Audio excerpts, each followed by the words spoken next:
Una exposición de las 7 edades de la Iglesia. Capítulo 4. La edad de Esmirna. Y escribe al ángel de la iglesia en Esmirna, el primero y el postrero, el que estuvo muerto y vivió, dice esto: Yo conozco tus obras y tu tribulación y tu pobreza, pero tú eres rico, y la blasfemia de los que se dicen ser judíos y no lo son, sino sinagoga de Satanás. No temas en nada lo que vas a padecer. Y aquí el diablo echará a algunos de vosotros en la cárcel, para que seáis probados, y tendréis tribulación por 10 días. Sé fiel hasta la muerte, y yo te daré la corona de la vida. El que tiene oído, oiga lo que el Espíritu dice a las iglesias. El que venciere no sufrirá daño de la segunda muerte. Apocalipsis capítulo 1, versículos 8 al 11. Introducción. A fin de refrescar su mente, quiero dar a conocer otra vez cómo fue que llegamos a hallar los nombres de los mensajeros a las diferentes edades. Dios, en su soberana voluntad, tomó cuidado de que la historia de la Iglesia del Nuevo Testamento no se perdiera, así como tomó cuidado de que la historia de Israel tampoco se perdiera, fijándola en la Biblia y corroborándola con múltiples rollos, vasos de barro y otros artefactos que los arqueólogos han descubierto e interpretado. En realidad, tenemos un relato continuo de la historia de la Biblia desde la primera página hasta ahora. Así que por medio de la lectura de la historia podemos hallar cuál hombre u hombres en las diversas edades fueron más semejantes al plan original de Dios, el apóstol Pablo. Aquellos que Dios usó para tornar su pueblo hacia la palabra de verdad serán los que merecen nuestro estudio. Entonces de entre ellos habrá uno para cada edad, el cual sobresaldrá más claramente como el más semejante en relación al plan de la palabra y en el poder. Aquel será el mensajero. También se encuentran las edades de la Iglesia en un estudio de la historia. Uno simplemente necesita leer las edades como se encuentran en Apocalipsis, y todo armoniza perfectamente con la historia, como en verdad tiene que ser. Siendo que las edades de la Iglesia fueron predichas por Dios y sus mismas condiciones fueron reveladas, entonces de hecho la historia que seguiría sería igual a lo que dice la Biblia. Así es de sencillo, pero desde luego sencillez es la clave de la palabra. Ahora, con todo esto, no he sido simplemente un estudiante y un historiador, he procurado ser un hombre de mente espiritual, y fue solamente por la absoluta aprobación del Espíritu de Dios que escogí a los hombres que he escogido. Esto es verdad y Dios conoce mi corazón. El mensajero. Usando la regla que nos fue dada por Dios para escoger el mensajero para cada edad, declaramos sin lugar a dudas que Ireneo fue exaltado por el Señor a esa posición. Él fue el discípulo de Policarpo, aquel gran guerrero y santo de la fe. Y no hay duda de que mientras él estaba sentado a los pies de aquel gran hombre, aprendió las virtudes cristianas que procedían de su vida consagrada, porque Policarpo en verdad fue uno de los santos ilustres de todas las edades en vista de una vida irreprensible. Usted recordará por su propia lectura que Policarpo fue martirizado. Siendo demasiado viejo para huir y demasiado sincero para permitir que otro lo escondiera y luego que aquél sufriera el castigo por haberlo hecho, él se entregó a la muerte. Pero antes de morir, él pidió y le fue concedido permiso para orar 2 horas por sus hermanos en el Señor, por el gobernador, por sus enemigos y por los que le habían capturado.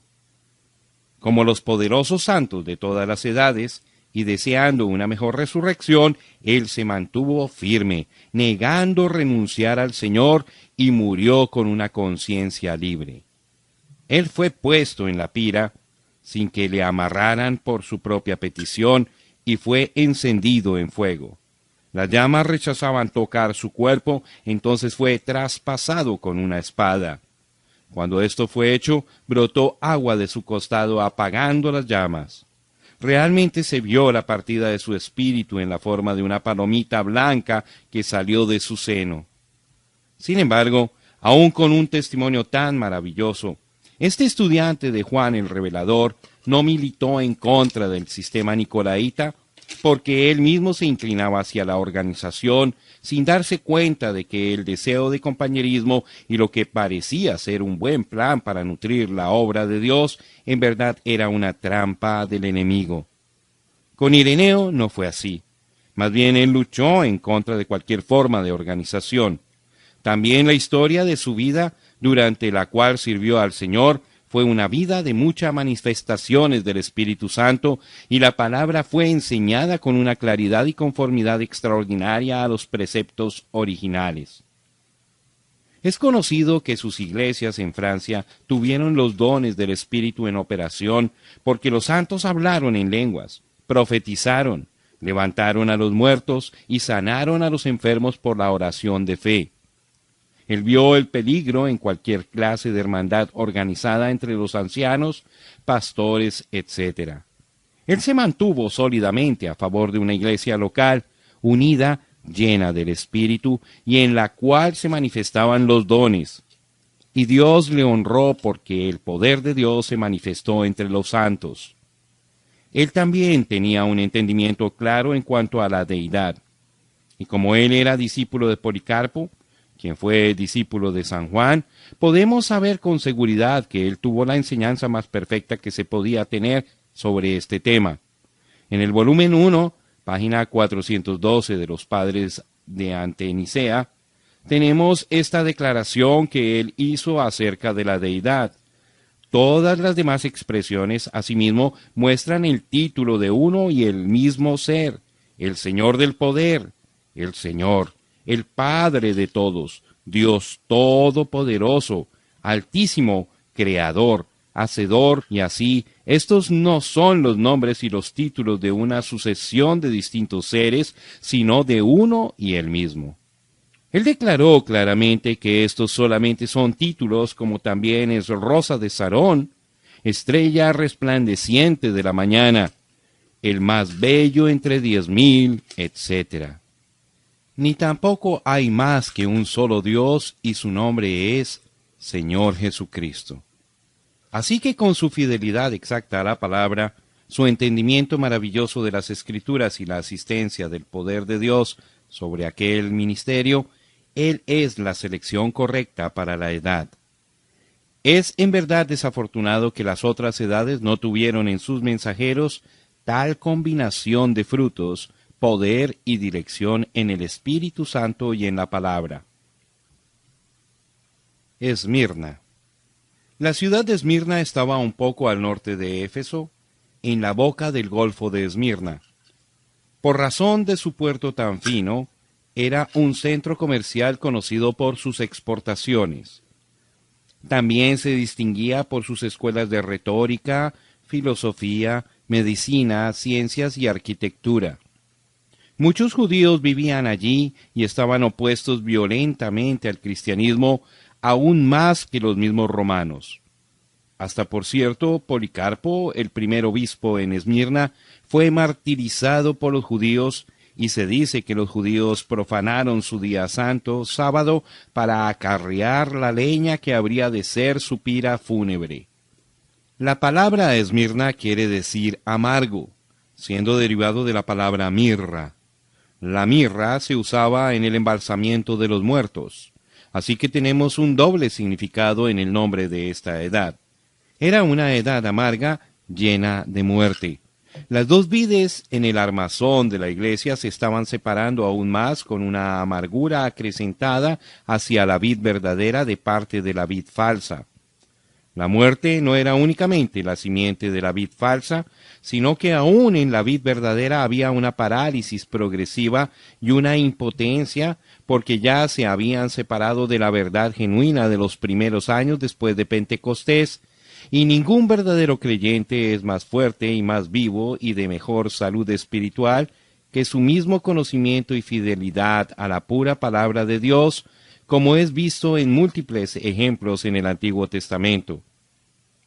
La organización estaba creciendo rápidamente, confirmando y aumentando la muerte de la membresía, porque la dirección del Espíritu Santo fue depuesta y la palabra fue sustituida con credos, dogmas y ritos establecidos por el hombre. Cuando Israel entró en alianzas ilegales con el mundo y formó uniones por el matrimonio, por fin llegó el día en que el mundo se apoderó y Babilonia llevó cautivo al pueblo de Dios. Ahora, cuando ellos entraron en la cautividad, entraron teniendo un sacerdocio, un templo y la palabra. Pero cuando volvieron tenían rabíes, una orden teológica de fariseos, una sinagoga y el Talmud. Y cuando vino Jesús, ellos estaban tan corrompidos que él los llamó de su padre el diablo, y esto a pesar del hecho que eran de Abraham según la carne. Vemos la misma cosa sucediendo en esta edad. Sin embargo, como todo Israel no es Israel, sino que un grupo pequeño eran los verdaderos israelitas espirituales, así también siempre habrá un grupo pequeño de verdaderos cristianos, la novia de Cristo, hasta que Él vuelva por los suyos. En esta ciudad habían dos templos famosos. Uno era el templo edificado para la adoración a Zeus y el otro fue edificado para Cibele. Y entre estos dos templos se encontraba el camino más hermoso de tiempos antiguos, el cual se llamaba la calle Dorada. Para mí, esto muestra una incursión más profunda en el paganismo que había empezado en la primera edad, pero solamente se sabía que existía en Roma. La unión de los dos templos para un dios y una diosa es la simiente de mariolatría, en la cual María es llamada la Madre de Dios y recibe honor, títulos y poderes que la hacen coigual con Jesucristo. La calle dorada que los une es un cuadro de la codicia que hizo que los organizadores nicolaitas unieran el Estado con la Iglesia porque sabían de las riquezas y el poder que estaría a su disposición.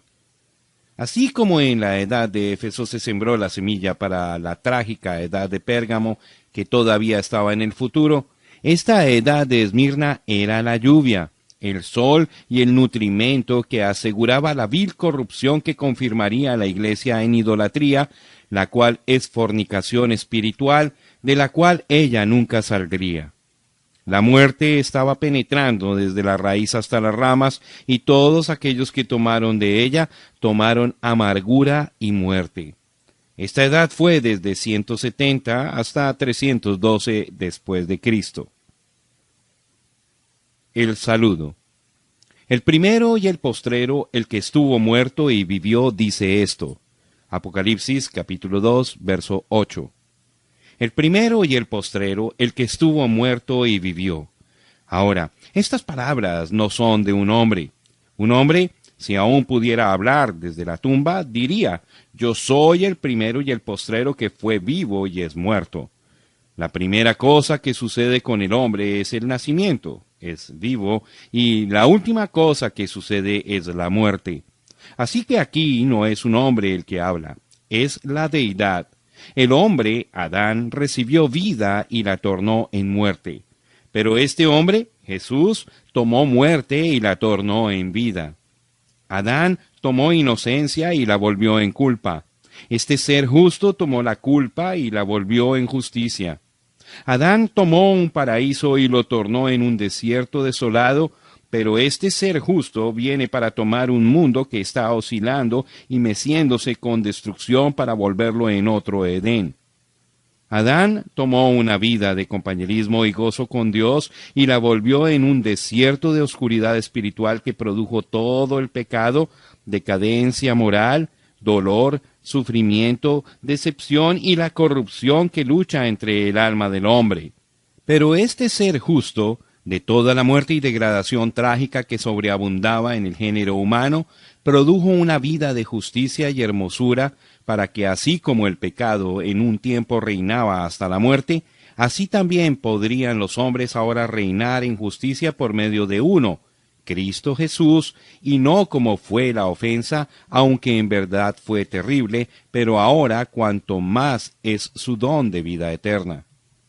Y aquí está Él, andando entre aquellos que ha redimido, su iglesia.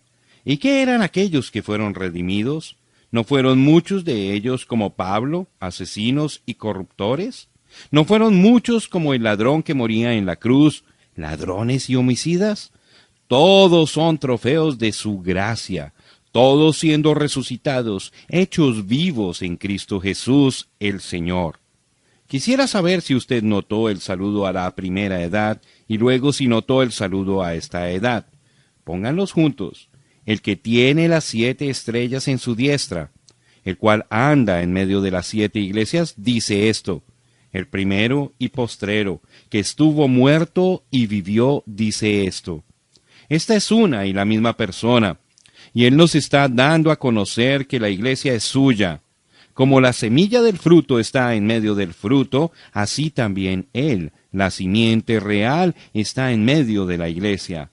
Como la semilla es lo único que tiene vida, así también Él es el autor de la vida para la iglesia.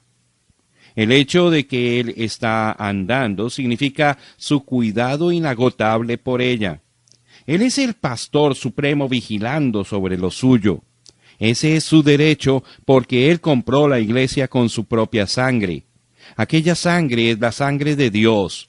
Quien es el dueño de esa iglesia es Dios, Dios mismo. Él es el primero y último. Ese título significa eternidad. Él murió y está vivo. Él pagó el precio, así que Él tiene la posesión única del templo de Dios. Él lo gobierna. Allí es donde Él es adorado. Él está en contra de cualquiera que trata de tomar su señorío y su autoridad. No hay duda de que la razón por la cual Él se presenta a cada edad como deidad es para avisar y animar al pueblo. Él avisa a la vid falsa y da ánimo a la vid verdadera. Este es el único y verdadero Dios todopoderoso. Escúchele y tenga vida. Las condiciones de la edad. Yo conozco tus obras y tu tribulación y tu pobreza, pero tú eres rico, y la blasfemia de los que se dicen ser judíos y no lo son, sino sinagoga de Satanás. Apocalipsis capítulo 2, verso 9. La clave de esta edad claramente es tribulación. Si hubo tribulación en la primera edad, ahora hay una tribulación más intensa predicha para la segunda edad. No hay duda de que las siguientes palabras de Pablo son dirigidas a todo cristiano donde quiera que estuviese en el mundo y en cada edad. Pero traed a la memoria los días pasados, en los cuales, después de haber sido iluminados, sostuvisteis gran combate de padecimientos. Por una parte, ciertamente, con vituperios y tribulaciones fuisteis hechos espectáculo, y por otra, llegasteis a ser compañeros de los que estaban en una situación semejante. Porque de los presos también os compadecisteis, y el despojo de vuestros bienes sufristeis con gozo, sabiendo que tenéis en vosotros una mejor y perdurable herencia en los cielos. No perdáis, pues, vuestra confianza, que tiene grande galardón, porque os es necesaria la paciencia, para que, habiendo hecho la voluntad de Dios, obtengáis la promesa. Porque aún un poquito, y el que ha de venir vendrá y no tardará. Mas el justo vivirá por fe, y si retrocediere, no agradará a mi alma. Hebreos capítulo 10, versos 32 al 38. La sola asociación de gente de buen corazón con el verdadero creyente muy bien podría traer muerte a cambio de su bondad. Ahora, el Señor Dios Todopoderoso dice, yo sé. Allí está Él andando en medio de su pueblo. Allí está el pastor mayor del rebaño. Pero, ¿detiene Él la persecución? ¿Refrena la tribulación? No, no lo hace. Él simplemente dice, yo sé tu tribulación, de ninguna manera estoy negligente de tu sufrimiento. Esto aquí es una piedra de tropiezo para muchas personas. Igual que Israel, se ponen a pensar que si Dios verdaderamente los ama, ¿cómo puede Dios ser justo y amante si Él se mantiene a un lado mirando el sufrimiento de su pueblo? Eso fue lo que le preguntaron en Malaquías 1, versos 1 al 3. Profecía de la palabra de Jehová contra Israel por medio de Malaquías. Yo os he amado, dice Jehová, y dijisteis, ¿en qué nos amaste? ¿No era Esaú hermano de Jacob? Dice Jehová, y amé a Jacob, y a Esaú aborrecí, y convertí sus montes en desolación, y abandoné su heredad para los chacales del desierto. ¿Ve usted? Ellos no podían comprender el amor de Dios. Pensaban que en el amor no habría sufrimiento. Pensaban que el amor era como un niño bajo el cuidado de sus padres. Pero Dios dijo que su amor era amor electivo. La prueba de su amor es elección, que sin importar lo que sucediera, su amor sería probado fielmente por el hecho de que ellos fueron escogidos para salvación, porque Dios os ha escogido a salvación por medio de la santificación del Espíritu y la creencia de la verdad. Puede ser que lo que entregue a usted a la muerte como hizo con Pablo. Puede ser que lo entregue al sufrimiento como hizo con Job. Esa es su prerrogativa. Él es soberano. Pero todo es con un propósito. Si él no tuviera un propósito, entonces sería el autor de frustración en vez de paz. Su propósito es que después de que hayamos sufrido por un tiempo, seamos hechos perfectos, establecidos, fortalecidos y afirmados. Como dijo Job, Él nos atenderá. Job, capítulo 23, verso 6. ¿Ve usted? Él mismo sufrió, aprendió la obediencia por medio de las cosas que sufrió. Él, en efecto, fue hecho perfecto por las cosas que sufrió. Y aunque era hijo, por lo que padeció, aprendió la obediencia, y habiendo sido perfeccionado, vino a ser autor de eterna salvación para todos los que le obedecen. Hebreos capítulo 5, versículos 8 y 9. El lenguaje claro, el mismo carácter de Jesús fue perfeccionado por el sufrimiento, y según Pablo, Él ha dejado para su iglesia una medida de sufrimiento para que ella también, por medio de su fe en Dios, mientras sufre por Él, llegue a una estatura de perfección. ¿Por qué quería Él esto? Hermanos míos, tened por sumo gozo cuando os halléis en diversas pruebas, sabiendo que la prueba de vuestra fe produce paciencia. Mas tenga la paciencia su obra completa, para que seáis perfectos y cabales sin que os falte cosa alguna. Santiago capítulo 1, versos 2 al 4. ¿Por qué se queda él a un lado? La razón está en Romanos 8, 17 y 18. Y si hijos, también herederos, herederos de Dios y coherederos con Cristo, si es que padecemos juntamente con Él, para que juntamente con Él seamos glorificados. Pues tengo por cierto que las aflicciones del tiempo presente no son comparables con la gloria venidera que en nosotros ha de manifestarse. Si no sufrimos con Él, entonces no podremos reinar con Él. Usted tiene que sufrir para reinar. La razón de esto es simplemente que el carácter nunca se obtiene sin sufrimiento. Carácter es una victoria, no un don. Un hombre sin carácter no puede reinar porque el poder aparte del carácter es satánico, pero poder con carácter es digno de reinar.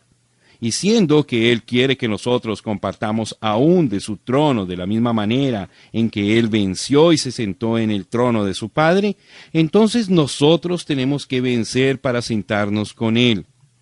Y el sufrimiento temporal por el cual estamos pasando no es digno de ser comparado con la excelsa gloria que será revelada en nosotros cuando Él venga. Oh, cuán grandes tesoros están almacenados para aquellos que están dispuestos a entrar a su reino por medio de mucha tribulación. Pedro dijo en 1 de Pedro, capítulo 4, versículo 12, No os sorprendáis del fuego de prueba que os ha sobrevenido. ¿Es extraño que Dios desea que desarrollemos un carácter como Cristo, que solamente viene a través del sufrimiento? No, Señor. Todos tenemos pruebas. Todos somos probados y corregidos como hijos. No hay ni uno que no pase por eso. La iglesia que no está sufriendo y no está siendo probada, no lo tiene, no es de Dios. porque el Señor al que ama, disciplina y azota a todo el que recibe por hijo. Si soportáis la disciplina, Dios os trata como a hijos, porque ¿qué hijo es aquel a quien el Padre no disciplina? Hebreos capítulo 12, versos 6 y 7. Ahora, esta condición especial en Esmirna tiene que ser aplicada a cada edad. No hay edad que esté libre de ella. No hay creyente verdadero que esté libre de ella. Esto es de Dios. Esta es la voluntad de Dios. Es necesario y necesitamos que el Señor nos enseñe la verdad de que debemos sufrir y al hacerlo ser como Cristo. El amor es sufrido, es benigno. Bienaventurados sois cuando por mi causa os vituperen y os persigan y digan toda clase de mal contra vosotros mintiendo. Gozaos y alegraos, porque vuestro galardón es grande en los cielos, porque así persiguieron a los profetas que fueron antes de vosotros. San Mateo capítulo 5 versos 11 y 12. Los cielos nublados y las tormentas de la vida no son señales de la desaprobación de Dios, ni tampoco son los cielos resplandecientes y las aguas de reposo señales de su amor y aprobación. La aprobación de cualquiera de nosotros solamente está en el amado. Su amor es electivo, el cual tuvo para con nosotros desde antes de la fundación del mundo. ¿Nos ama? Oh, sí. ¿Pero cómo lo sabremos? Sabremos porque Él lo dijo y demostró que nos ama porque nos trajo a sí mismo y nos dio de su espíritu, colocándonos como hijos. ¿Y cómo mostraré yo mi amor para Él? Creyendo lo que Él dijo y conduciendo mi vida con gozo en medio de las pruebas por donde Él, en su sabiduría, me permite pasar. Yo conozco tu pobreza, pero tú eres rico. Allí está de nuevo. Véalo usted andando en medio de su iglesia. Como un padre, Él está velando sobre su familia.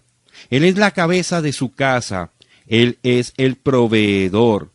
Él es el protector. Sin embargo, Él mira su pobreza. ¡Ay, cómo tropieza aquí el creyente que no ha sido instruido! ¿Cómo puede Dios mirar sobre los suyos en un tiempo de necesidad y no arreglarlo todo, rendirse y derramar sobre ellos todas las cosas materiales? Aquí es donde usted tiene que creer de nuevo en el amor, bondad y sabiduría de Dios. Esto también es necesario. Recuerde, Él nos amonestó. No tomen cuidado de mañana de lo que van a comer o cómo se van a vestir. Su Padre sabe de las cosas de las cuales tienen necesidad.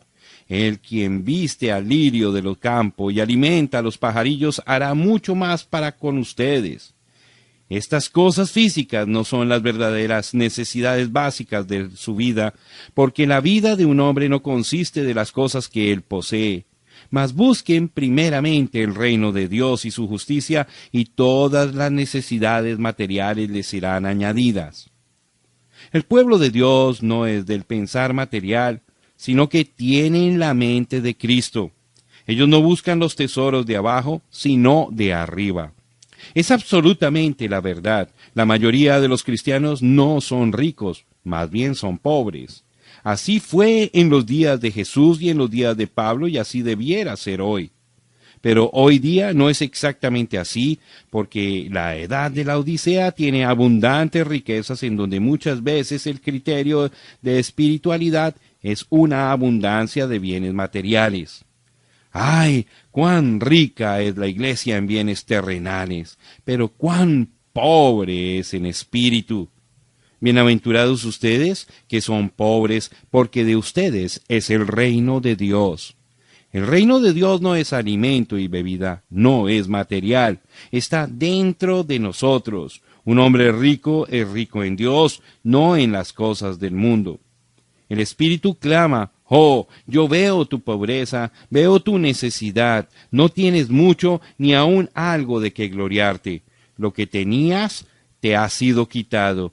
Tú, con gozo, entregaste tus posesiones a cambio de aquellas posesiones eternas.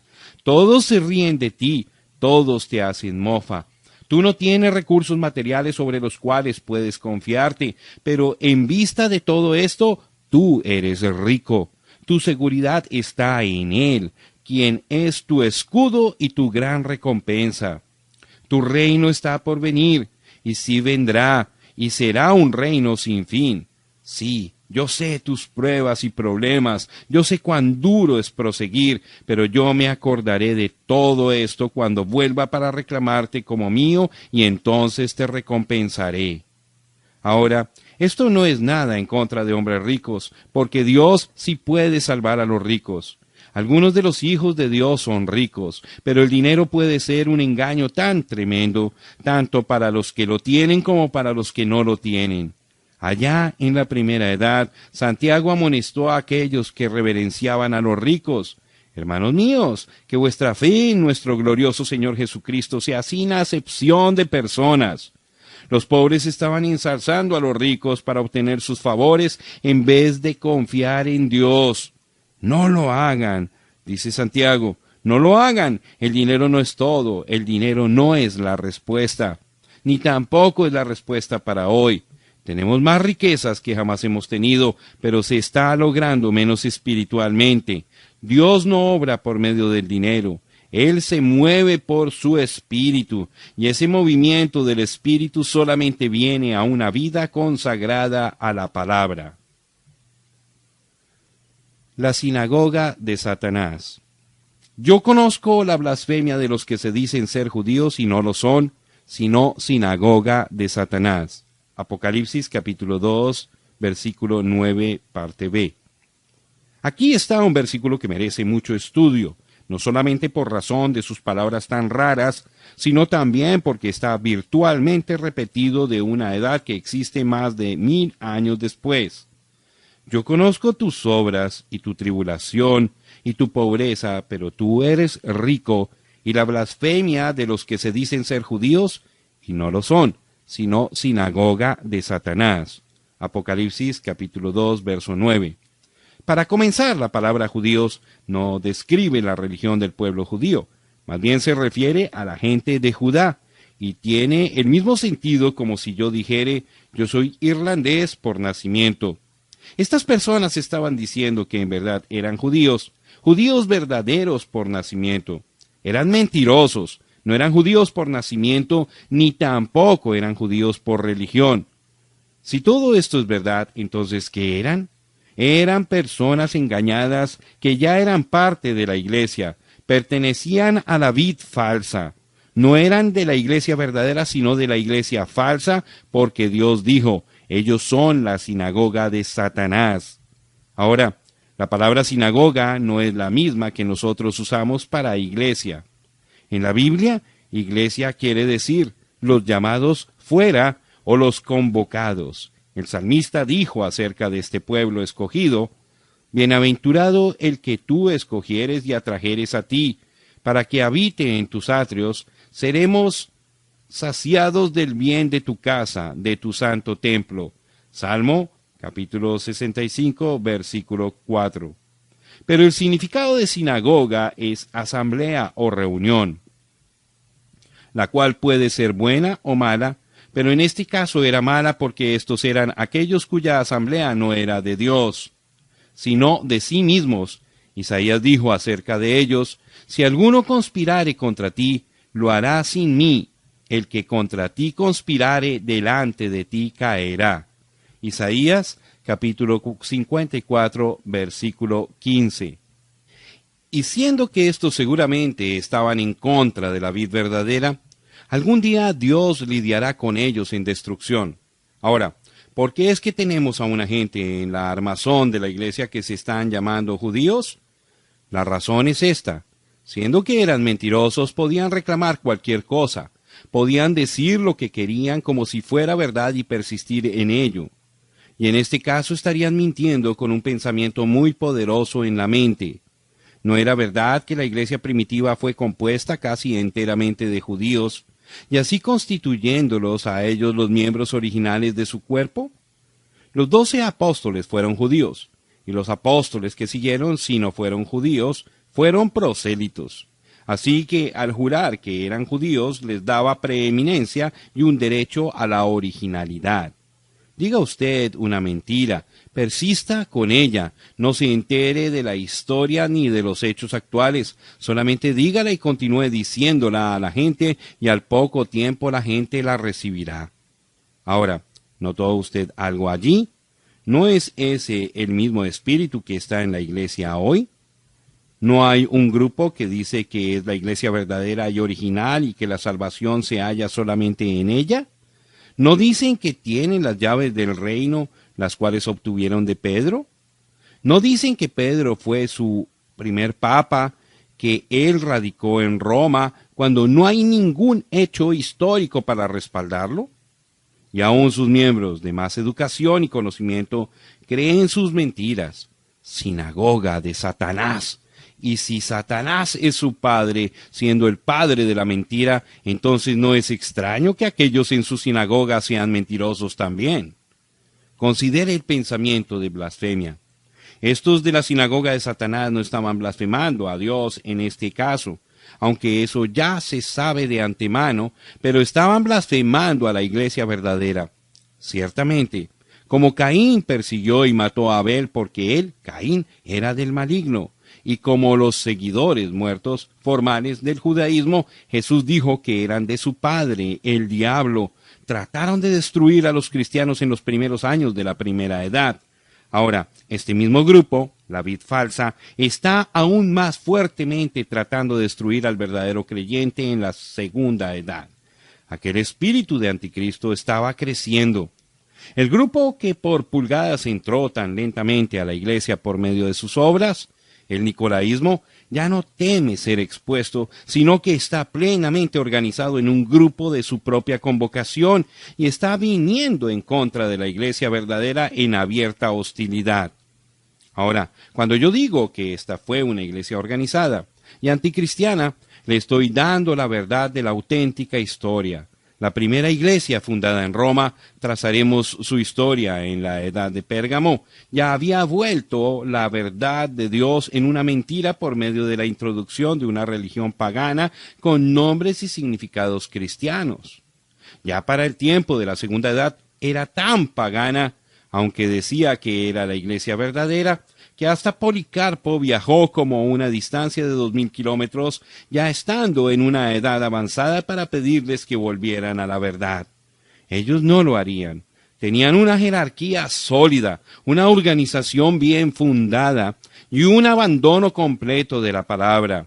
Esto pues es la sinagoga de Satanás llena de blasfemias, en la cual ya estaban las semillas de la doctrina del nicolaísmo, y lo que muy pronto sería el centro o poder de la religión satánica. Y esto es exactamente la verdad, porque Apocalipsis capítulo 2, verso 9b, no dice que estas gentes son de la sinagoga de Satanás, más bien dicen que son la sinagoga de Satanás.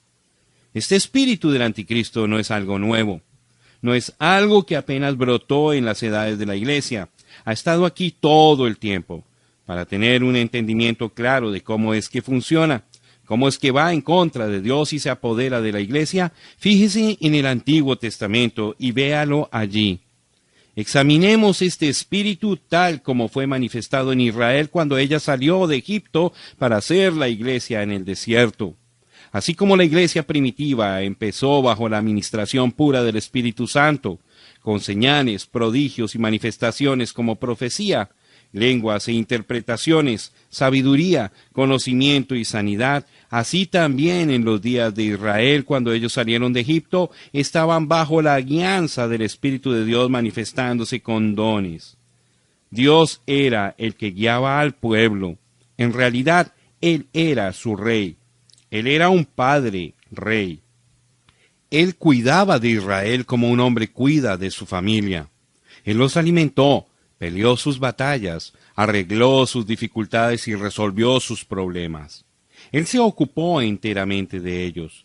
Ellos fueron la única nación de la cual Él en verdad era su Dios. Pero llegó el día cuando empezaron a mirar alrededor y vieron que los filisteos y las otras naciones tenían reyes. Eso les llamó la atención y entonces decidieron que debían humanizar su gobierno y querían un rey. Ahora, Dios mismo iba a humanizar el gobierno en la persona del Señor Jesucristo, pero ellos se adelantaron. Satanás conocía el plan de Dios, así que él instigó el corazón del pueblo para que se adelantaran a Dios, la palabra. Cuando ellos llegaron ante Samuel y le pidieron un rey, Samuel estuvo tan acongojado que su corazón casi desfalleció. Dios había estado guiando su pueblo por medio de este profeta consagrado y vindicado por la palabra, y él sintió que había sido rechazado. Juntó al pueblo y les rogó que no dejasen a Dios. Quien los había cargado como hijos, los había prosperado y los había bendecido. Pero ellos persistieron y le dijeron a Samuel: «Tú nunca has estado errado en tu dirección. Tú nunca has sido deshonesto en tus tratos monetarios. Has hecho lo mejor posible para mantenernos alineados con la palabra del Señor, y estamos agradecidos por los milagros, la sabiduría, la provisión y la protección de Dios. Nosotros creemos en todo esto y nos gusta. Y lo que es más, no queremos estar sin ello. Solamente queremos un rey para conducirnos en las batallas. Ahora, desde luego, cuando salgamos a las batallas todavía es nuestra intención salir teniendo a los sacerdotes adelante y Judá siguiendo, y tocaremos las trompetas, cantaremos y gritaremos. No es nuestra intención suspender nada de esto, pero queremos un rey que sea uno de nosotros para guiarnos». Y Dios le dijo a Samuel: «¿Ves?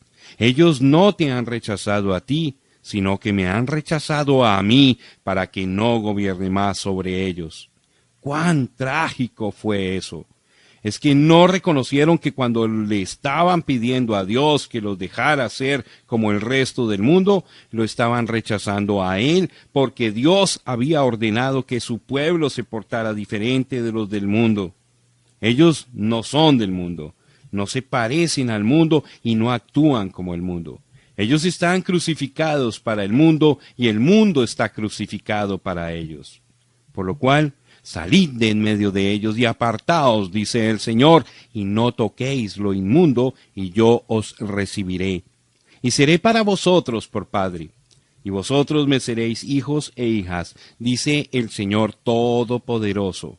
Segunda de Corintios, capítulo 6, versos 17 y 18. Usted notará que la única diferencia entre Israel y las demás naciones era Dios. Poniendo a Dios a un lado, Israel era igual a cualquier otra nación. Cuando Sansón se cortó el cabello, él fue igual a cualquier otro hombre. Ponga a un lado la dirección del Espíritu Santo y la iglesia no es más que el mundo con el nombre de Dios ligado. El mundo y la iglesia son de la misma masa, como Jacob y Esaú eran de los mismos padres, pero el Espíritu de Dios constituye la diferencia. No importa que usted se llame cristiano, cualquiera puede hacer eso. La cosa es si usted tiene o no el Espíritu de Dios en su ser, porque sin ese Espíritu usted es un réprobo, no es de los suyos. Amén. No hace mucho le pregunté a una dama que si era cristiana, y ella me dijo: «Yo quiero que usted sepa que yo enciendo una vela cada noche». ¿Y eso qué tiene que ver con el asunto? Yo soy metodista, yo soy bautista, yo soy pentecostal. Eso no tiene nada que ver con el asunto. Es tener el Espíritu Santo o perecer. Pues, empezando aún allá en la primera iglesia, la gente comenzó a pensar y a razonar cómo podría mejorar a Dios. Los hechos de los nicolaitas empezaron a manifestarse. Luego se formó un grupo. Se desviaron del plan de la palabra. Todo lo que se necesita es cambiar una sola palabra y entonces aquel poquitito de levadura leuda toda la masa. El que ofendiere en un punto de la ley será culpable de toda la ley. Eva solamente cambió una palabrita. Eso lo hará.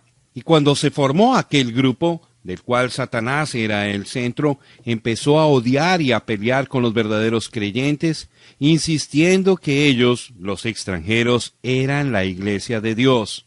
Note usted cómo es que la organización crea odio, destruye el compañerismo y da lugar a la amargura. Eso es lo que quiere decir mirra. De esto estaba llena Esmirna, de amargura. Una raíz de amargura contamina a muchos, así que estaba entrando más y más contaminación. Cada edad sentiría su cicatriz.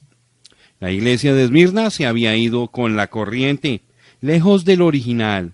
Había llegado a ser híbrida, se había cruzado así como Eva. Usted bien sabe que un híbrido es el resultado de la mezcla de dos especies. Lo que nace de esa mezcla ya no es puro como el original, es mestizo. Así pues, cuando Eva permitió que la bestia mezclara su simiente con la de ella, entonces concibió una criatura llamada Caín, que no era puramente humana, él era de aquel maligno. Note usted cuán diferente era de Abel. Note cuán diferente era de Set. Él odiaba a Dios y no obedecía a la palabra. Perseguía y mataba a los justos. Él se consideraba más alto que la palabra de Dios. La iglesia también se ha apartado de lo que era originalmente. Ella es una híbrida, es decir, la iglesia nominal es una híbrida. La gente dice, yo soy bautista, no fue así en el principio. En vez de la palabra de Dios directamente, en vez de los hombres en la iglesia llenos del Espíritu, guiados por revelación dada por el Espíritu, ahora hay credos, estatutos y suposiciones educadas de hombres educados. La enseñanza ha tomado el lugar de la revelación. El razonamiento ha reemplazado la fe y programas han reemplazado la alabanza espontánea en el Espíritu Santo. No fue así en el principio. La especie entera ha cambiado. Ha llegado a ser una iglesia híbrida. Ahora pues, cuando la iglesia llega a ser híbrida, ¿podrá producir cristianos puros? No puede. La vida o simiente que lleva a cristianos al nacimiento no está en ellos. Cosas semejantes tienden a reproducirse. Los bautistas producen más bautistas y se portarán como bautistas. Los metodistas producen metodistas y se portarán como metodistas. No hay ni uno de ellos que sea conocido por el poder de Dios, ni tampoco podrán serlo porque eso no está allí. Ellos son conocidos por su adoración ceremonial a Dios y por sus credos y dogmas. Hablando acerca de los híbridos, ¿conoce usted el híbrido más famoso en el mundo? Ha estado aquí con nosotros por muchas edades. Es el mulo. El mulo es el resultado del cruce entre el asno y el caballo. Es un animal muy raro. No puede reproducirse. Él no tiene el tipo de vida que puede hacer eso, pero en cuanto al trabajo, puede trabajar más que el caballo o el asno. Pero fíjese en su naturaleza. Él es testarudo y no se le puede tener confianza. Él es un cuadro perfecto de la religión híbrida, un cruzamiento entre la verdad y la oscuridad, porque el caballo es un tipo del creyente verdadero y el asno es un tipo del ser inicuo. Si usted los mezcla, tendrá una religión formal y estéril. No tiene la simiente de vida, está muerta. Ella puede hablar acerca de la verdad, pero no la puede producir. No tiene a Dios en su medio, sin embargo se reúne y habla acerca de Dios, mientras que sistemáticamente está negando el poder. Ellos negarán la palabra en el mismo nombre del Señor. No hay esperanza para tales. ¿Se da cuenta usted de que nunca ha habido religión organizada que haya tenido avivamiento? Nunca. Ya una vez que se organizaban, allí morían. Ya nunca podrán volver. No, Señor. Yo le puedo mostrar eso en tipo. Mas todo primogénito de asno redimirás con un cordero, y si no lo redimieres, quebrarás su cerviz. También redimirás al primogénito de tus hijos. Éxodo capítulo 13, verso 13. ¿Ve usted? El asno puede ser redimido. Todo miserable pecador puede ser redimido por el sacrificio de la sangre de Jesucristo, o rechazando a Cristo ser rechazado él mismo. Pero el mulo no se puede redimir. Para él no hay redención, para él no hay sangre. No puede haberla porque el mulo se refugia en la iglesia, mientras el asno se refugia en la sangre. El mulo no tiene simiente en sí que pueda ser vivificada, pero el asno sí tiene simiente. Hace unas muchas semanas leí un editorial. Sí, Era un editorial escrito por un negociante no convertido. No era cristiano. Él decía que estaba asombrado al ver las iglesias. Él no las podía entender. Ellas tienen seminarios llenos de profesores que enseñan la palabra de Dios con el fin de destruirla. Ahora, este hombre no podía entender eso. Esto lo desalentaba. Decía que podía entender si un ateo o un comunista o un libre pensador o alguien así hiciera eso, pero cuando la iglesia misma destruía la palabra de Dios, eso era equivalente a un homicidio premeditado. Allí está la religión híbrida. América, despiértate antes de que sea demasiado tarde. Cuando la iglesia se aparta de la palabra, creerá cualquier cosa. Es como Eva. Cuando nació Caín, ella dijo, he adquirido varón por Jehová. Ahora, ¿se da cuenta usted de que eso es en verdad lo que ella quiso decir? Ella pensaba que tenía un varón por Jehová. ¿Ve usted? Cuando ya fue engañada al tomar la palabra de Satanás en vez de la palabra de Dios, entonces pensaba que todo lo que decía estaba correcto. Si ella dijo que tenía un varón por Jehová, entonces tenía un varón por Jehová. Pero Dios ha puesto leyes en su universo. Una simiente buena puede producir solamente fruto bueno, y la simiente mala producirá solamente fruto malo.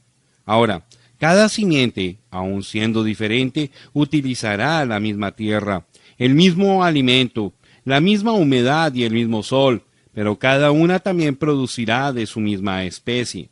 Note la historia de la línea de Caín y la historia de la línea de Set. Hay una sola diferencia entre las dos, la simiente original, nada más. Si usted se fija bien en la declaración de Eva, notará que ella tenía mucho más conocimiento de lo que algunos piensan. Ella no atribuía a su hijo a Satanás porque eso lo pondría al par con Dios. Solamente Dios podía crear el óvulo en el vientre de María.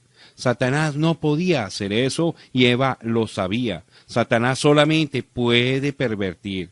Así que él engañó a Eva con la simiente errada. Fue la simiente de la serpiente que produjo a Caín, y la simiente de Adán produjo a Abel y a Set. Aquellas simientes pasaron por los mismos procesos, pero los hijos eran diferentes porque eran de diferentes simientes. Ella creyó que Caín era de Dios. Ella aceptó la mentira del diablo como verdad de Dios. Eso es exactamente lo que tenemos hoy día. Las iglesias se muestran como fuentes de la verdad, pero en ellas no está la verdad. Sin embargo, los hijos que han engendrado juran por ellas y aún matarán para sostener su error. Y si usted cree que eso es una exageración, entonces lea todo el capítulo 3 de Segunda de Timoteo y los primeros 5 versículos del capítulo 4.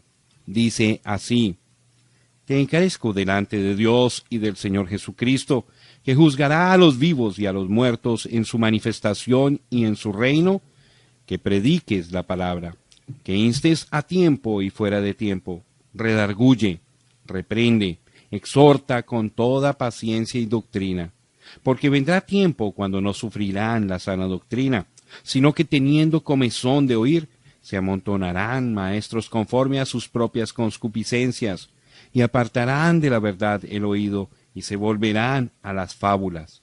Pero tú sé sobrio en todo, soporta las aflicciones, haz obra de evangelista, cumple tu ministerio. Segunda de Timoteo, capítulo 4, versos 1 al 5.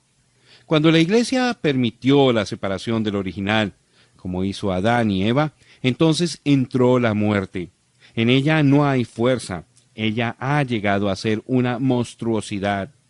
En el mismo momento en que la iglesia empezó a inclinarse hacia formas y ceremonias y hacia un sacerdocio, organizando a los ministros en un grupo que decidió tener su propia dirección, aparte de la dirección del Espíritu Santo y su palabra, en ese mismo momento entró la muerte, y ella empezó a enfermarse, y a medida que se enfermaba se convirtió en un grupo de gente sin poder, cuya sola arma era el argumento. Ella no podía producir nada en el espíritu porque sus esperanzas estaban basadas en un programa y no en fe en su palabra. Sembraron programas y cegaron programas. Sembraron perversión y cegaron hijos perversos. Juegue usted con Dios y cegará exactamente lo que sembró. El hombre debía de aprender eso de la naturaleza. Él ha jugado con la naturaleza, introduciendo sus propias ideas en la naturaleza y ha cambiado el orden de las moléculas, etc. Y ahora está cegando un torbellino. Fíjese cómo es que han producido a la gallina. Está tan altamente manufacturada que solamente es una máquina que pone huevos y al poco tiempo no sirve para nada. Para alimento ya no sirve porque es tan insípida y no nutre bien. Se inyectan sustancias en las carnes que comemos y con razón de eso el cuerpo humano está cambiando, pues las mujeres están llegando a ser más angostas de cadera y más anchas de hombros, y los hombres están llegando a ser lo contrario. Ahora, si usted juega con la naturaleza y resulta con una monstruosidad y le sale el tiro por la culata, ¿qué sucederá si cambia la verdad en una mentira? La respuesta es, usted producirá un sistema de religión sin Dios, y además, siendo un anticristo, será tan pervertido que no se parecerá al original, ni tampoco producirá lo que produjo el original.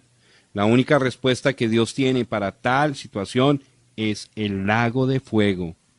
Aquella pobre Edad de Esmirna estaba muriendo. Cuando murió, jamás volvió a vivir. Ninguna edad vuelve jamás. Jamás vuelve un avivamiento. No se puede tener la vida de Dios por medio de la generación natural. Se necesita la regeneración de arriba. Esta última edad empezó con las lumbres de un avivamiento pentecostal y allí mismo la organizaron de nuevo. En vez de tomar la palabra, tomaron sus propias ideas e hicieron exactamente lo que cada edad ha hecho. Sustituyeron el manual por la palabra. Dé usted un paso fuera de aquel manual y verá lo que le sucederá. Usted, hermano, será echado fuera y le perseguirán y le echarán la culpa a Dios. Y cuánto aman su organización, con razón. Ellos son pentecostales de segunda generación, y como Dios no tiene nietos, entonces ellos solamente son hijos de sus propios padres, conocidos por sus credos y su forma de adoración. Pueden hablar acerca de lo que hubo antes, pero no lo pueden producir. En una ocasión ellos tuvieron el relámpago, pero casi todo lo que les queda hoy es el trueno. Pero permítales que le hablen acerca de las glorias de su movimiento, y le dirán, sí, señor, yo quiero que usted sepa que este es un movimiento que ningún hombre empezó. Esto vino espontáneamente. El Espíritu cayó por todo el mundo. Sí, señor, nosotros tenemos lo que tuvieron allá en Pentecostés. Esto no fue de hombres, sino de Dios. Entonces, ¿por qué no lo mantuvieron así? Si Dios lo empezó, ¿por qué no pudo mantenerlo y terminarlo? Si Dios no escribió un manual de credos, fórmulas y dogmas en el principio, entonces, ¿qué derecho tuvieron ellos para hacerlo?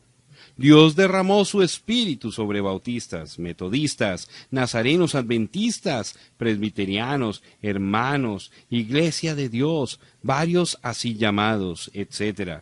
Todos estos hermanos fueron criados en diferentes doctrinas, leyes, manuales de iglesias, etc. Dios lo echó todo a un lado. Él destruyó sus teorías dispensacionales y restauró los dones del Espíritu, probando que Él es el mismo ayer y hoy y por los siglos. Pero, ¿aprendieron aquellos pentecostales su lección sobre organización? No, señor. Ellos se organizaron de nuevo y han escrito sus propios textos, leyes, manual de la iglesia, libro de compañerismo, etc., con una sola idea: probar que ahora ellos tienen la verdad entera y que saben todas las respuestas, y que por razón de eso ellos son los escogidos de Dios, quienes conocen el camino y lo pueden mostrar a otros como los guías elegidos por Dios. Pero ellos no lo tienen. Ellos se han hibridizado, igual que los grupos de donde salieron. Si desean ser parte de la novia, tendrán que salir igual como lo hicieron sus antepasados. Ellos son como todos los demás. El avivamiento ha terminado. Están tratando de vivir un nombre, pero están muertos. Tomaron la organización y siguieron hablando del Espíritu de Dios todo el tiempo. Están hablando de la evidencia del Espíritu Santo, pero se olvidan de que el diablo también puede hablar en lenguas. La confusión total de Babel está en medio de ellos, pero dicen que es el Espíritu de Dios. Una vez más vemos al hombre diciéndole a Dios en vez de Dios diciéndole al hombre. Ahora, es posible que usted quiera reprenderme por lo que le he dicho. Muy bien, ellos se llaman pentecostales y del Evangelio completo. Que lo prueben. En el día de Pentecostés el fuego vino en una nube y se repartió y posó sobre cada uno en forma de lenguas de fuego. ¿Dónde está el fuego? Hablaron en lenguas en el día de Pentecostés y la gente que escuchaba entendía. ¿Dónde está eso? Toda la multitud de creyentes se portaba como una sola familia. Los pentecostales están tan divididos como cualquier grupo en la historia. Ningún hombre se atrevía a unirse a la iglesia primitiva, solamente Dios los agregaba. Ellos tienen tantos cabritos como cualquier otra denominación. Declaran que son del Evangelio completo, pero no lo pueden probar. Sus iglesias están tan vacías de poder como cualquier otra. Si en verdad son del Evangelio completo, entonces debemos admitir que la Biblia falló cuando describió a los hombres del Evangelio completo del día de Pentecostés. Ellos cantan, ha habido un gran cambio en mí, correcto, pero el cambio no ha sido para mejor, es tiempo de volver a Dios. Ellos tienen un nombre que proclaman, pero están muertos. Hablar en lenguas no es la evidencia de avivamiento, es más bien la evidencia de muerte. Las lenguas proclamaron la evidencia de que la religión ceremonial de los judíos estaba llegando a su fin y que la era nueva había empezado. Las lenguas en nuestro día están bajando el telón para las edades de la iglesia gentil y el evangelio está volviendo a los judíos. La gente está hablando acerca de que las lenguas están anunciando un gran movimiento espiritual. Los ha dejado el tren. La verdad es que las lenguas están escribiendo el fin de todas las ideas, programas y reinos del hombre, y el reino de Dios está siendo introducido. Despierten, pueblo de Dios, despierten. Si usted piensa que esto no es verdad, escuche esto. Por todo el mundo, en los grupos pentecostales tanto como en los grupos fundamentalistas, están organizando a los hombres de negocios. Estos han invadido el púlpito sin llamamiento de Dios. Se han presentado como pescadores de hombres y fundadores de un movimiento de Dios y dicen que ha fallado el ministerio de los dones descritos en Efesios 4, versículos 10 al 13, que Dios dio a la iglesia, y por lo tanto están tomando el dominio. Aquí estamos en el mero centro del cumplimiento de la profecía llamada la contradicción de Coré, Judas 11, y ni siquiera saben que la han cumplido. Siguen ciegamente predicando experiencias en lugar de la verdad. Que Dios tenga misericordia de ellos. Ojalá que sus ojos sean abiertos antes de que sea demasiado tarde. Oh, escúcheme. ¿Cuándo fue que el prestigio del dinero, la dirección social, la habilidad comercial o la proeza mental calificó a un hombre para la dirección espiritual o concedió importancia a la palabra de Dios? Y cuando de cualquier manera lo material o los valores humanos empiezan a manifestarse como el medio por el cual Dios está obrando en lugar de solamente el Espíritu Santo, entonces estamos luchando en contra de Dios y no a su favor. Ahora, yo quiero que esto quede bien registrado. No estoy hablando en contra de los ancianos en la iglesia. No, señor. Y aquel anciano puede ser tan pobre como cualquier otro, o puede ser el hombre más rico del mundo, con tal de que sea un anciano de corazón y hechos. Yo no vacilaría en ordenar a un hombre que tenga las verdaderas calificaciones espirituales de un anciano o un diácono, no importando sus condiciones económicas o su posición social. Pero cuando usted ve a un elemento social o económico entrar en la iglesia, que divide a la gente de cualquier modo, eso no es de Dios. Es otra señal de los tiempos en esta edad de la Odisea en la cual estamos viviendo. Está rica materialmente, pero espiritualmente está empobrecida. Conozco tu pobreza. ¿Se dio cuenta usted de que su pobreza está ligada con la sinagoga de Satanás en ese mismo versículo? Sí, es la organización rica y poderosa que tiene la riqueza, y siempre echa para fuera a la gente pequeña que sirve a Dios. Cuando el Espíritu de Dios se mueve en los corazones de los hombres, ¿quién es el que deja los edificios y las propiedades? El rebaño pequeño siempre sale perdiendo a la organización grande. Y entonces, ¿a dónde va la gente? Adoran en hogares, tiendas viejas y sótanos, igual como hicieron en el pasado cuando fueron a las catacumbas. Estas gentes eran pobres en los bienes de este mundo, ciertamente, pero eran ricos en espíritu. Conozco su blasfemia. Ahora, el pensamiento aquí no es que estos mentirosos estaban blasfemando a Dios, aunque eso está sobreentendido, más bien estaban blasfemando contra la iglesia verdadera. Siempre es así. Los judíos de Jerusalén blasfemaron contra la iglesia en el principio. Los politeístas gentiles hicieron lo mismo. Si hay alguien que será menospreciado, ha de ser la simiente verdadera. En el tiempo de Nerón, a los cristianos se les echaba la culpa de toda calamidad. Hasta los hicieron culpables del incendio de la ciudad de Roma. En países comunistas, el rebaño pequeño siempre es el primero en ser exterminado, aunque en tamaño sea insignificante. Aunque los cristianos son personas buenas y leales que hacen solamente bien, serán perseguidos hasta el fin con el propósito de que sean físicamente eliminados. La razón de esto es porque ellos son una reprensión a los infieles. Como un dedo hinchado, son algo muy notable ante los malvados. Y aunque la intención de los justos no es hacer daño a los malvados, pues solamente quieren hacer bien, invariablemente se hallan enredados como Juan el Bautista con Herodes. Juan no quería causarle daño a Herodes ni a su esposa, más bien quería salvarlos de la ira de Dios. Esto no solamente fue totalmente malentendido y absolutamente rechazado, sino que por causa de esto Juan fue muerto. Y por todo el bien que el pueblo de Dios hace, es entregado al ridículo público y a la muerte. Seguramente hay alguna fuerza vil respaldando a aquellos que son tan vacíos de conciencia que pagarían con mal a los que les hacen bien. Sí, hay tal fuerza. Es Satanás. La solución está en el siguiente versículo. 10 años de tribulación. No temas en nada lo que vas a padecer. He aquí, el diablo echará a algunos de vosotros en la cárcel para que seáis probados y tendréis tribulación por 10 días. Sé fiel hasta la muerte y yo te daré la corona de la vida. Apocalipsis capítulo 2 verso 10. Cada vez que el Señor emplea estas palabras, no temas, hay algo cerca que tiene que ver con gran peligro, sufrimientos y privaciones. Ahora, Él no dice en una manera vaga y lacónica, viene tribulación.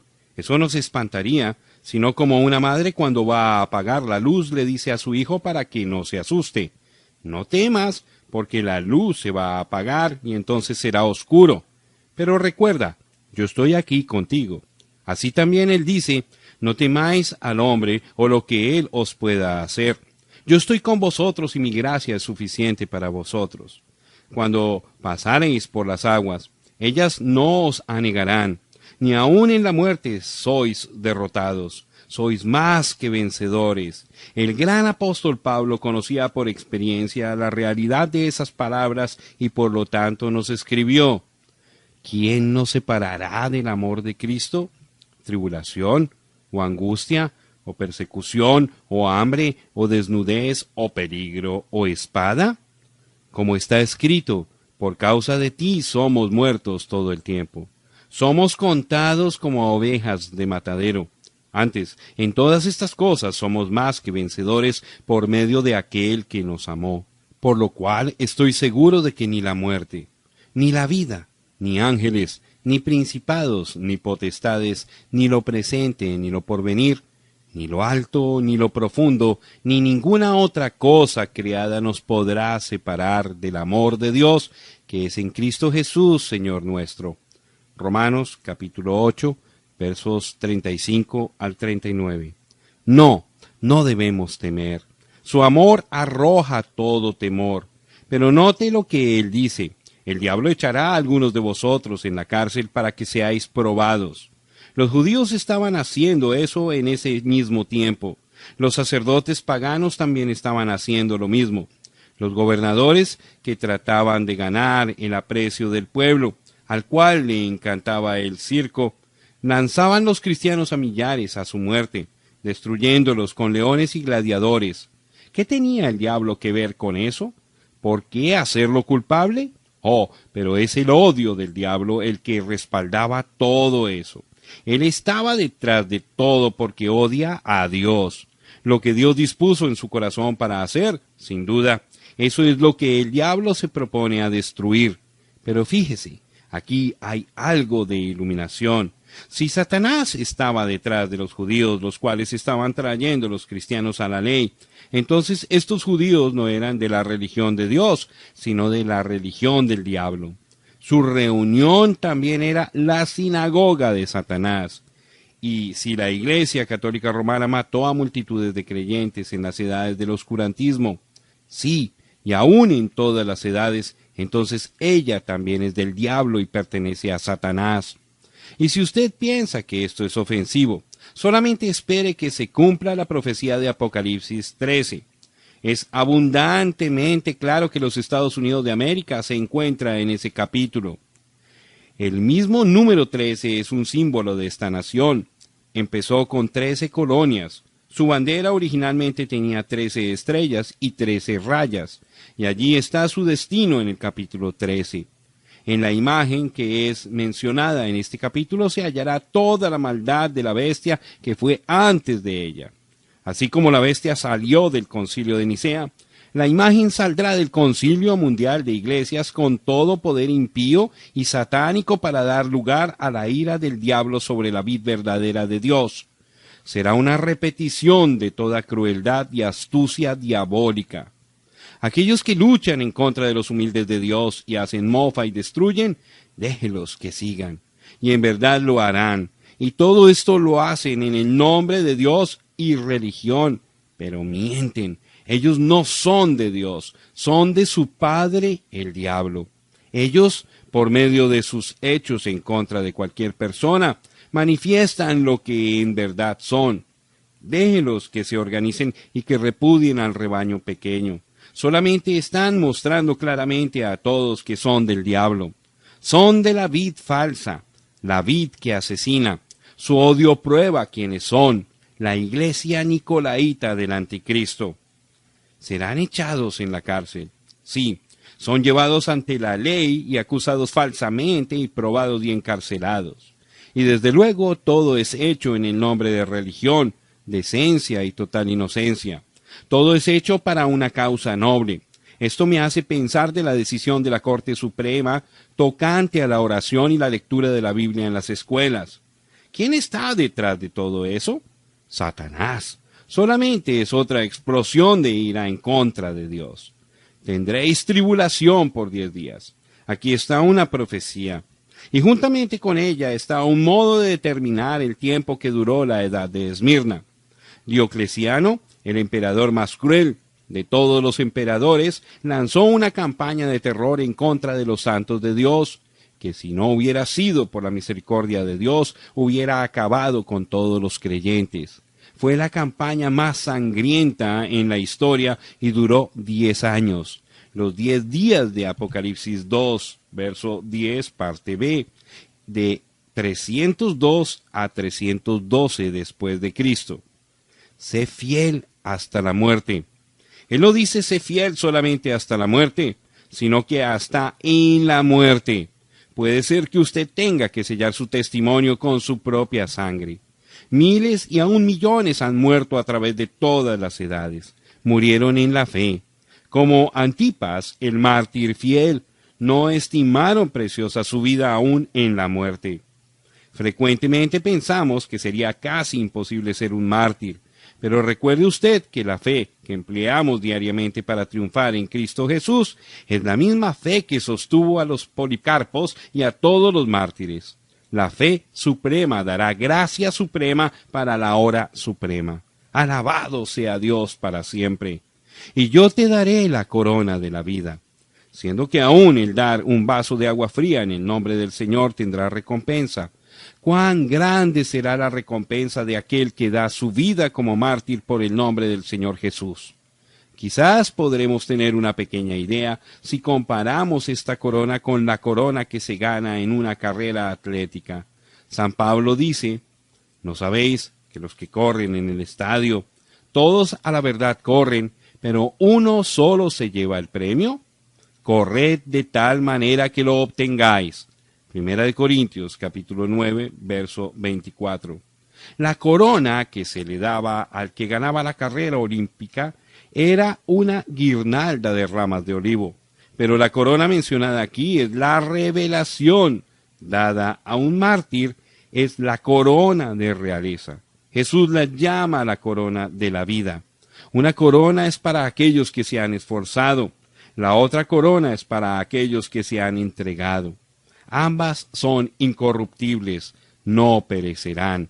Los que ganaron la carrera de la vida mundana muy pronto perderán el gozo de la aclamación del mundo. Su gloria se desvanecerá, pero aquellos que ofrecen sus vidas a Dios, ya sea por el esfuerzo diario o por el derramamiento de su sangre como el sacrificio supremo de sus vidas, a ellos les será dada la corona de la vida. Demasiado poco es el tiempo que se invierte en obrar por las recompensas eternas de Dios. La recompensa de Dios se tiene en poca estimación. Si nosotros creemos en la realidad de la resurrección del cuerpo y en el reino de sustancia eterna, entonces debiéramos guardar en el cielo los buenos tesoros que están al alcance de los santos.